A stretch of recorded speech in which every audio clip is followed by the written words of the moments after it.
All right, good day, everyone. We're going to be talking about conception to birth and also the uterus as a home. So what does the word conception mean? Well, conception is a fancy word for when the sperm meets the egg and you have fertilization happening successfully. Birth, when baby comes out crying, making a lot of noise. There's a few different videos you can check out on YouTube, but be careful what you search for. But make sure the key terms are using some of these words that we'll be covering today. All right, so some pictures, some really good questions from the last video that were posted. Really great job, everyone. So we already learned that the sperm and ovum, which is a fancy word for egg, the sperm and egg usually will meet and successfully fertilize in the oviduct. When they do that, then it takes about 5 to 7 days for the fertilized egg to start dividing and move down towards the uterine wall right here. The uterine wall at this point has been built up. It's nice and thick, and it has a lot of blood vessels and capillaries already running through this, so that if implantation occurs successfully, then the embryo can start growing and immediately start receiving nutrients and everything from the mother's blood system and everything like that. Okay, so that's the uterus. There's the thick uterine lining implantation after approximately 5 days. This is an approximate diagram of the development of from a fertilized egg, which is called a zygote, how it develops into an embryo and the fetus, and then finally baby. So depending on the term that you use, embryo, fetus, or baby, or zygote, you can get an idea of how far along we are in this process of development. And we'll be discussing, I'm sure you'll have some questions about the various shapes of the embryo as it turns into the fetus. At what stage do eyes actually form? When do we start seeing fingers? When is the baby starting to produce its own waste and everything like that? Where that waste goes? We'll be talking about that next when we get to the uterus. So the approximate sizes as well too. Relatively simple diagram that's just showing you a cycle here. The fertilized egg starts to grow. There's the sperm cell and egg cell meeting.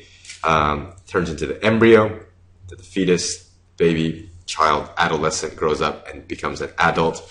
After the child hits puberty, and you had some questions about the age that usually happens and why it happens so seemingly young when people aren't really having babies until much later in their life, okay?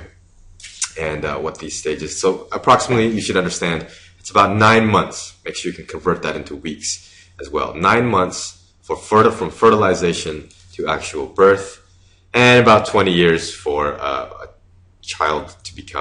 baby to become an adult, okay? All right, the uterus is a very, very big topic. A lot of stuff going on here. The menstrual cycles related to this, the uterine wall building up and then breaking down if fertilization doesn't happen. It happens on a monthly basis. So from the age of puberty until a woman actually has a baby, if she does have a baby, she will have gone through many years. Each year will be 12 times going through the menstrual cycle, shedding, experiencing a period, building up the wall, breaking down, building up, breaking down, and over again. So take a look at how this baby is inverted here. Usually that's the case. Of course, the baby could be born different ways and other kinds of complications can happen, but this is usually what happens. You may have heard of a C-section called a cesarean section. Post questions or post comments about that. See what you know. Do you know if you were born as a C-section baby? I know I was. My mom told me about that. It was very frightening, but okay.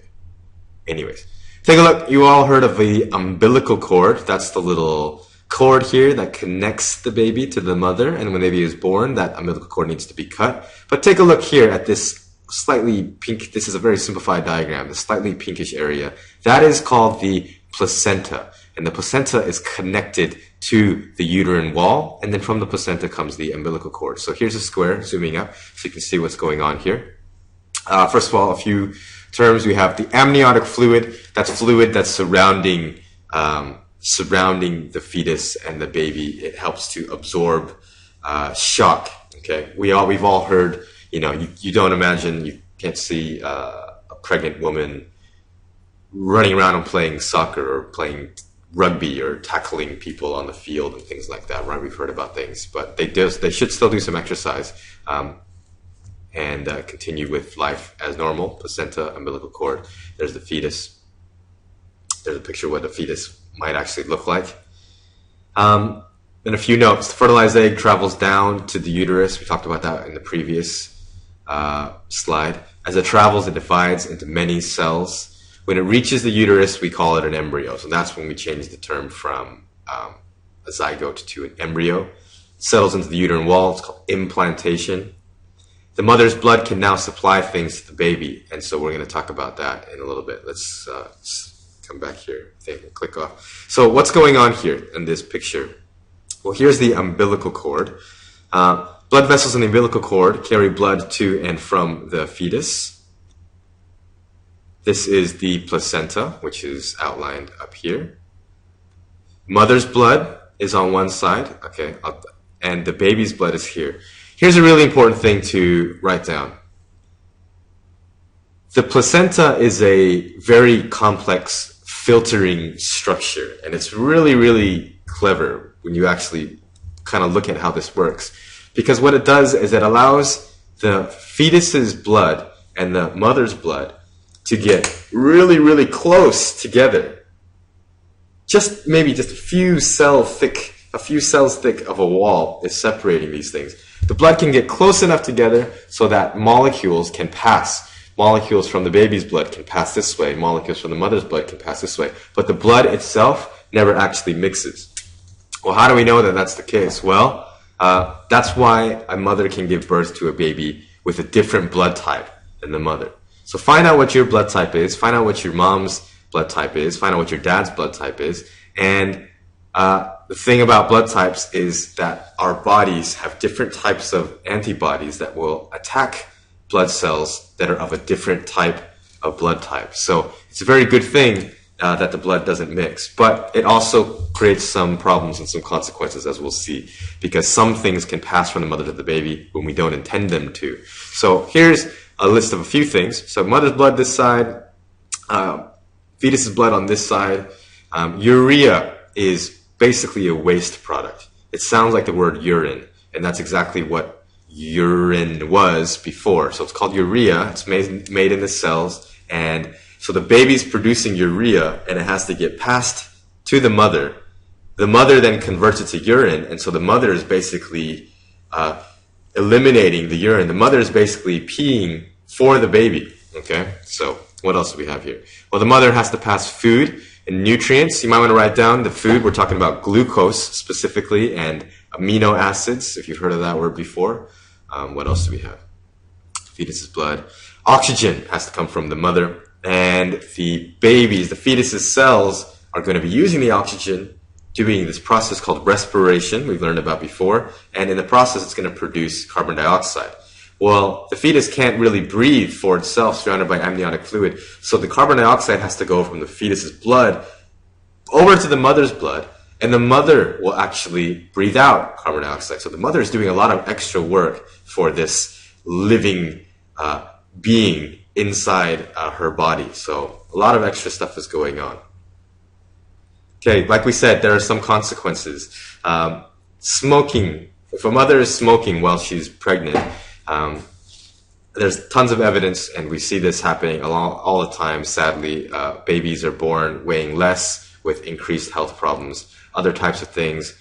Alcohol, drugs. FAS stands for fetal alcohol syndrome, and it's something that's unfortunately very common. A mother who's drinking a lot of alcohol can affect the development of the baby, and in some cases they can be born already addicted to various types of drugs, illegal and legal drugs as well too. Some diseases can unfortunately pass through from the mother to the child as well. One, rubella, which causes measles. If the mother is infected while pregnant, the baby could be born deaf and blind.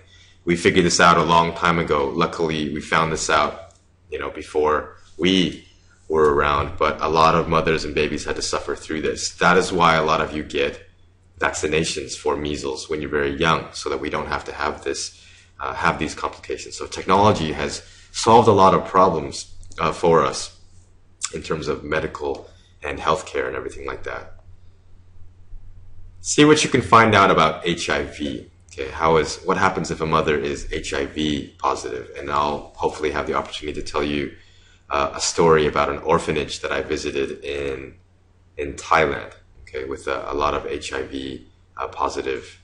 In fact, I think all of them were HIV positive in the orphanage that we visited and did some charity work with. But I think that summarizes everything. Go ahead, let me know if you have any questions. I'd like to have some continued discussions about these things. Thank you very much. See you later.